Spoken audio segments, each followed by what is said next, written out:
welcome to Corinne's Picks, and a show that explores remarkable works of art and the careers of remarkable artists. I'm your host, Corinne Basabe. Today, we are privileged to have a master painter, Nick Savides. Thank you so much for being on Corinne's Picks. Thank you for having me, Corinne. You know, I've seen so much of your work, and to me, you really represents a dying art. I think they categorize your work would be photorealism. Yes.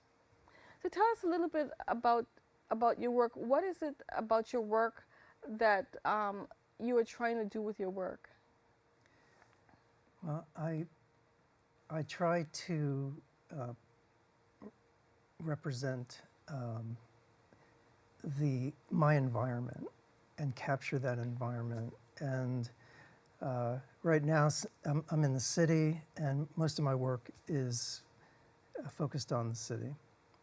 But I've done a lot of landscape work previously, but also people.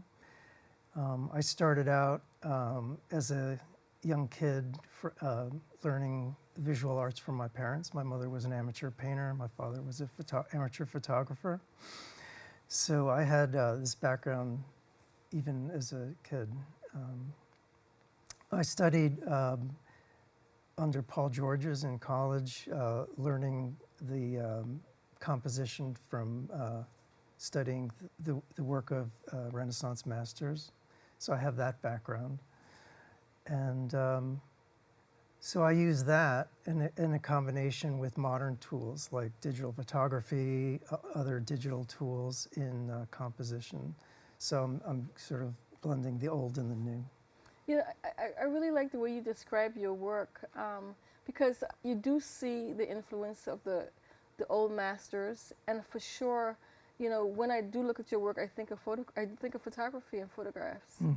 So, Yeah. you know, I want to actually quickly go into looking at some of your work, because there's something about talking about art and the audience that's seeing what we're talking about. So let's look at the first image, and then we can kind of reflect a little bit Sure. on some of your decisions and some of the backgrounds. For example, this first one, tell us a little bit about this one. Right. Love Shack Fancy, a boutique on Bleecker Street in the West Village. It was a night scene. It was a cold January night, and I was just taken by the window display and how it interacted with the environment, so to speak. So you have this sort of beautiful floral environment with flowers kind of framing it.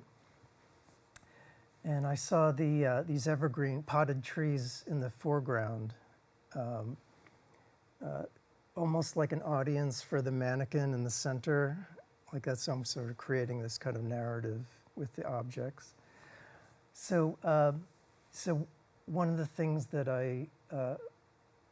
that interests me as I'm walking around the city is finding interesting things that I think might make a good painting. So like this would be an example where I saw that and I said, well, let's explore that. And as I do in most of my work, I'll come back to the scene in different times of day, even different seasons sometimes, to see how it changed.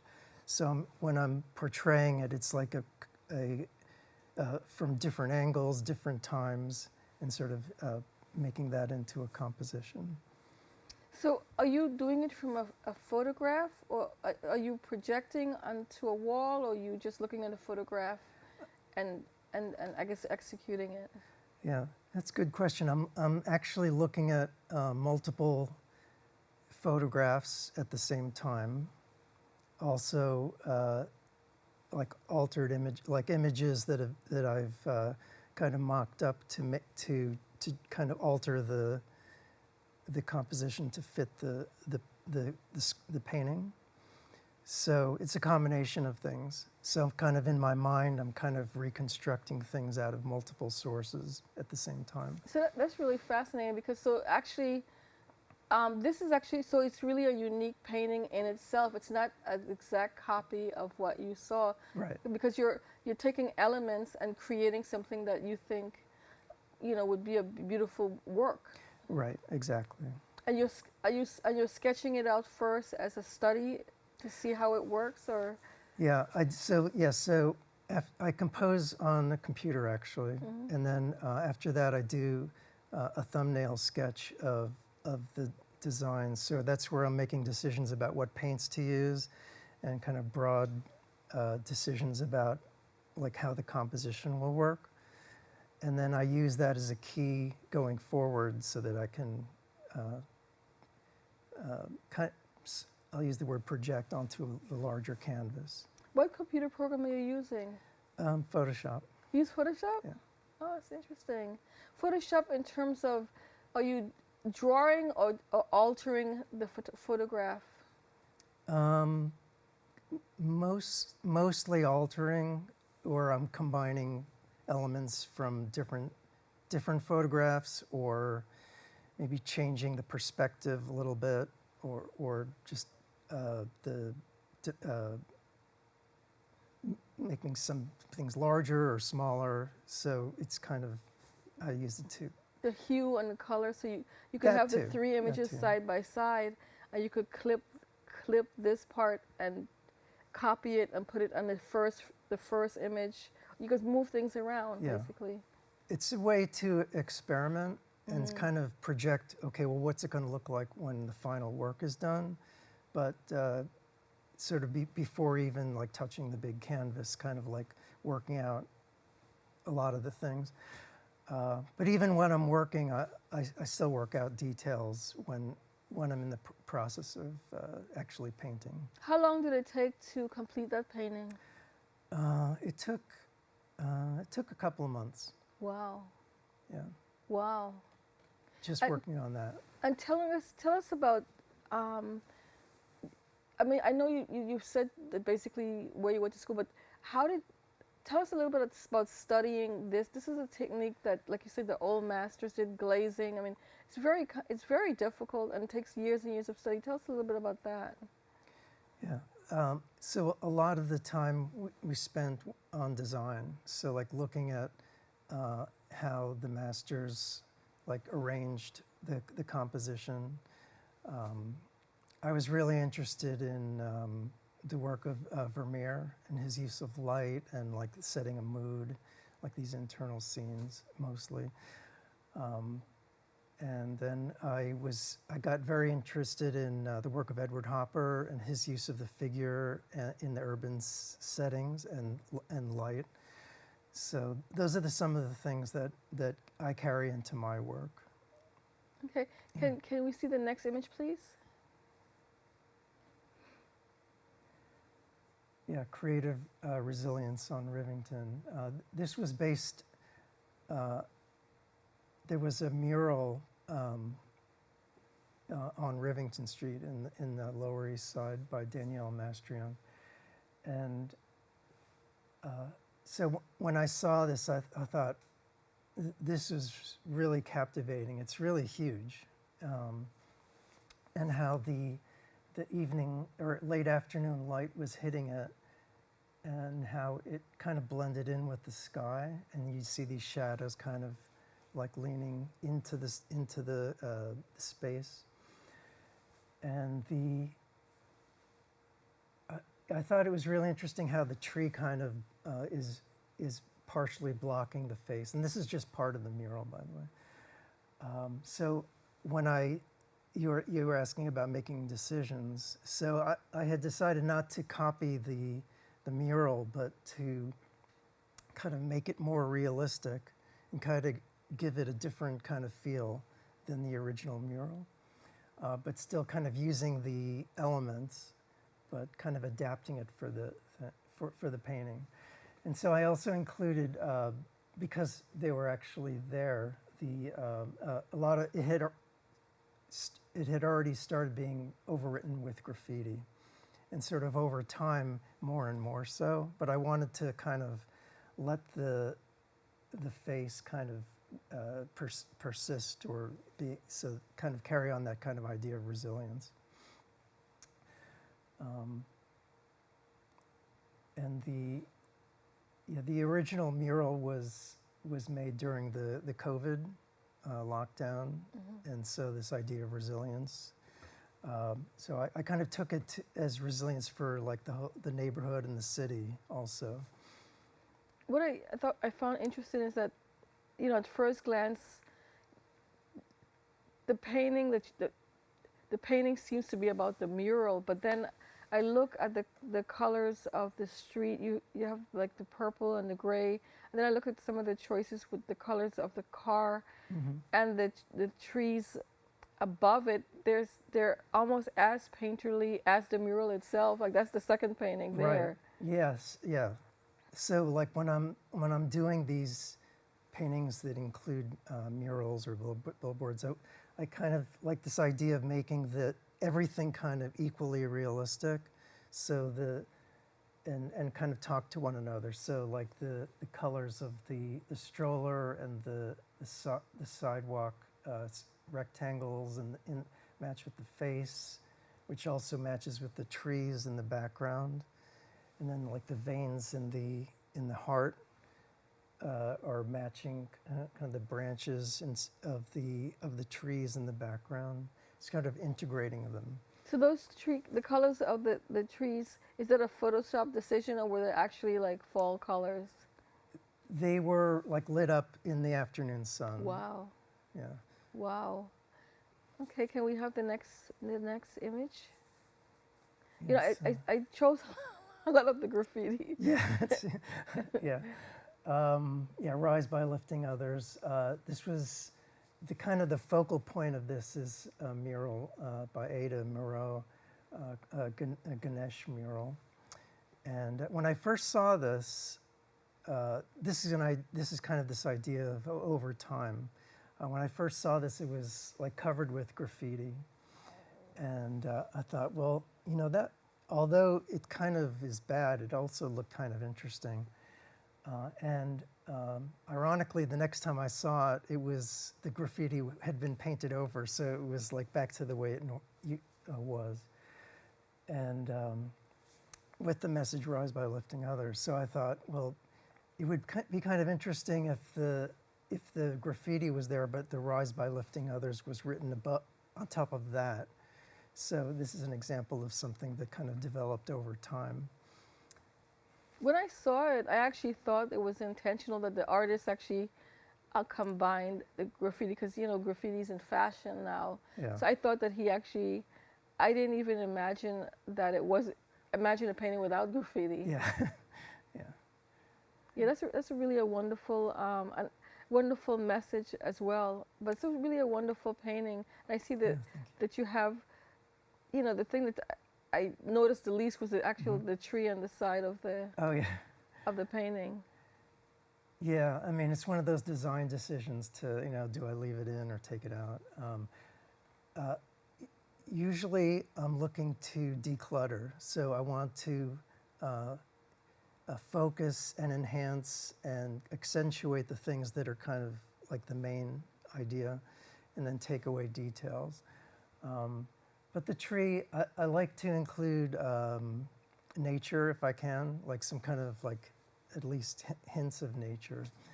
And so the tree kind of did that. And it also creates a certain amount of space, like the space between the car, its reflections, and then the car, and then the tree, and then the tree, and then the wall. But was it a reflection, or did you create that reflection? Those reflections were there, but I kind of had to do some finagling with them. But there were reflections. Okay, so can we have the next image?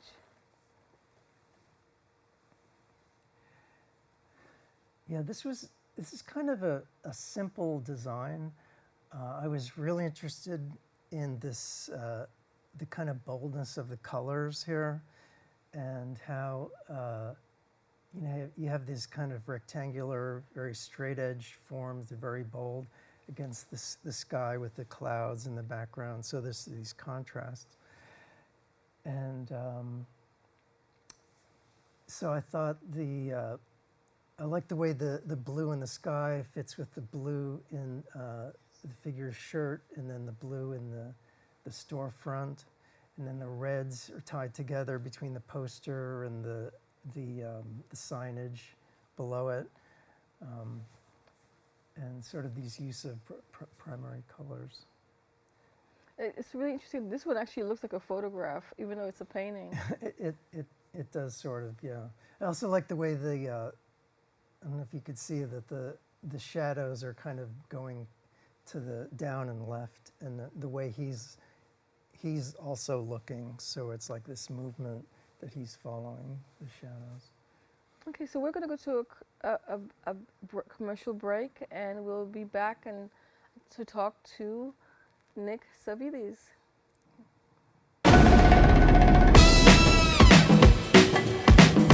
Yeah.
Welcome back to Corinne's Picks. We've been talking to Nick Savides and just unpacking his art.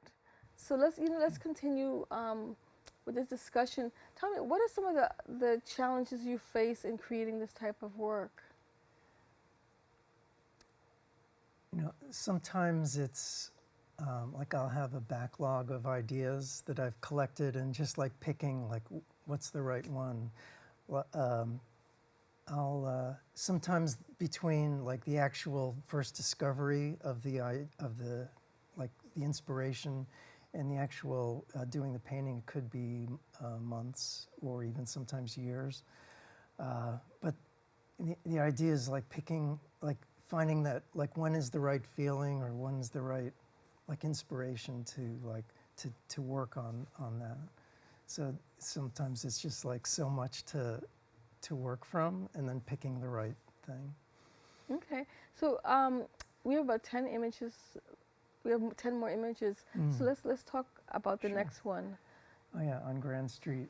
Yeah, so this was during the pandemic, the lockdown. Things were just starting to open up. The streets were pretty much abandoned. The only people were pretty much people walking their dogs. But I was really fascinated with this area where the downtown, where like these billboards are kind of dominating the space, And it was just like such a contrast between that and like the people below. But there, you know, like the previous example was like lots of verticals and horizontals, and this one, I was allowing the space to really be dominated by diagonals,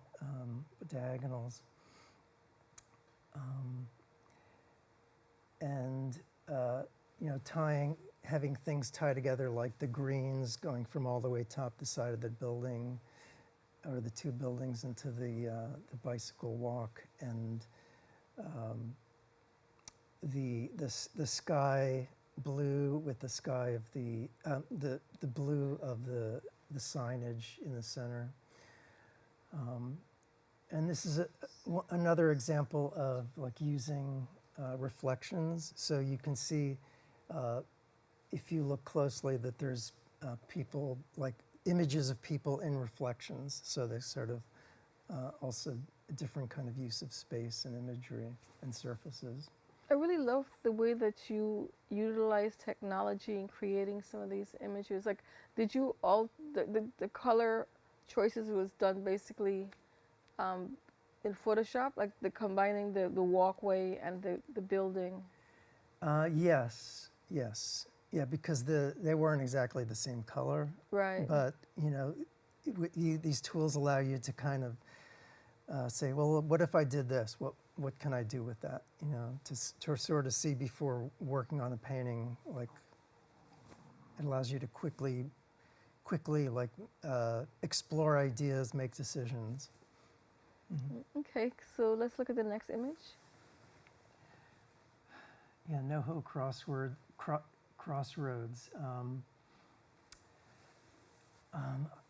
This is a site where I've done several paintings before this. So but I was really captured by this area because it has a billboard, usually Calvin Klein billboards, where they have, you know, various images. I thought this one was kind of interesting because they're kind of in different perspectives, some like upside down, the figures, and how they kind of dominate the scene. But so that's like the central focal point. And I was able to find the original photographs for that billboard as well to work from. But I also am looking at the reflections. So on the left side, there's a building with like glass exterior, where you can see a lot of it at the bottom, from the middle to the bottom, are reflections, where you can see billboards reflecting that would have been on the right side, and then you can see through it on the upper left. So you sort of this idea of playing with space, and it's kind of simplified shapes, but also complicated spaces, spatially complex. I just love what you did with the light, you know, especially on the light, use of light on the billboard. I'm not sure if that was like an original photograph, but the whole painting to me really utilizes light like in a wonderful way. Yeah, and the people were from different times, these groups of people. So I wanted to like create. So that was kind of over time. And yes, the billboard, although you can see the shadows, it didn't exactly look like that in real life. But like I mentioned before, I wanted to make the people in the poster look as real as anything else in the environment, and so like integrating that. So this is an example of use of light, use of images on flat surfaces, reflections, and at different times. In fact, the Feels Like painting was actually in a different time, was on the right side. So it was like that same location in a different painting. Okay, let's see the next painting. Yeah, Three Cars, Run DMC. This was this is from the East Village on 12th Street, and really beautiful mural by Eduardo Cobra. But I was really taken with this scene. It was a gray winter afternoon, so there's a lot of grays, actuated by color, and I was really taken with how the mural was kind of the same. Like it was based on a black and white photograph, and then kind of like color added to it. So I thought, well, you know, how can I integrate that into into a painting? So and also the white car in the mural was set against, it just happened to have two white cars in the street. I thought, well, you know, gosh, that is so cool how everything kind of works together. So that was like the basic inspiration for the painting, and then went back and found the original reference photos that he used for his murals. So I used those to make the painting. So it doesn't quite look like the mural; it looks more like the original photograph. It's amazing. Can we see the next image? Yeah, view from the High Line. So I was really taken with how the skyline was kind of lit up in red at sunset, and so it's kind of a simple design. You have like things on the upper part of the painting kind of lit up, and then below it's mostly in shadow, but it's all kind of bathed in this warm light. And so that was the focus of the painting. And I liked how your eye kind of moves down the street, so into the painting, and then from up back through from the awnings, roof awnings on the right. So, you know, it was wonderful having you on the show. Unfortunately, we've run out of time. You'll have to come back. I'd love that, yes. And, you know, hopefully we can explore some more of your paintings. Oh, thank you, Corinne. Thank you for having me. I'ma show you how to party.